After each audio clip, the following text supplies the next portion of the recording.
রাধে রাধে বন্ধুরা, আশা করি তোমরা সবাই খুব ভালো আছো। আবার আমার একটা ছোট্ট ভিডিওতে তোমাদের অনেক অনেক শুভেচ্ছা ও ভালোবাসা। তো কয়েকদিন আগে একটা জন্মদিন অনুষ্ঠান বাড়ি নিমন্ত্রণ ছিল, তো মা দেখো এখানে রেডি হচ্ছিলো। মা আর ভাই গিয়েছিলো, মানে আমি আর বর যাইনি, আসলে বরের শরীরটা ঠিক ছিল না।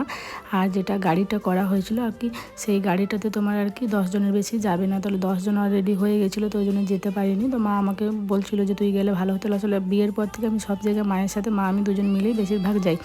যাই হোক, তো মা তো রেডি হয়ে নিয়েছিল, তো মাকে বললাম দাঁড়াও তোমার একটু ভিডিও করে নিই, কয়েকটা ফটো তুলে দিবে, সুন্দর লাগছিলো। আমার মা না হলে এমনি সবসময় সুন্দর। আর তোমরা কমেন্টে জানিও যে আমার মাকে কেমন লাগছে দেখতে। তো সেদিনকে ওরা যাবে আর কি, সকাল থেকে বলছিল বাইকেই যাবে, তো তারপরে বৃষ্টিটা সন্ধ্যা থেকে হঠাৎ করে নামিয়ে দিল, তো ওই জন্য গাড়ি করা হলো, মানে তাড়াতাড়ির মধ্যে, ওই জন্য গাড়িতে এতদিন যাওয়া যাবে না। যাই হোক, মা তো রেডি হয়ে গেছে, ওইদিকে দেখি গাড়িও এসে দাঁড়িয়ে আছে, আর কাকিমা এখনও রেডি হতে পারেনি, তাই আমি এসে কাকিমাকে একটু হেল্প করে দিলাম। তারপর সবাই রেডি হলো, তারপরে বেরিয়ে পড়লো মা, বড় মা, জেঠু, দুটো ভাই, তারপর আমার ভাই, সবাই মিলে। তো চলো টাটা, রাধে।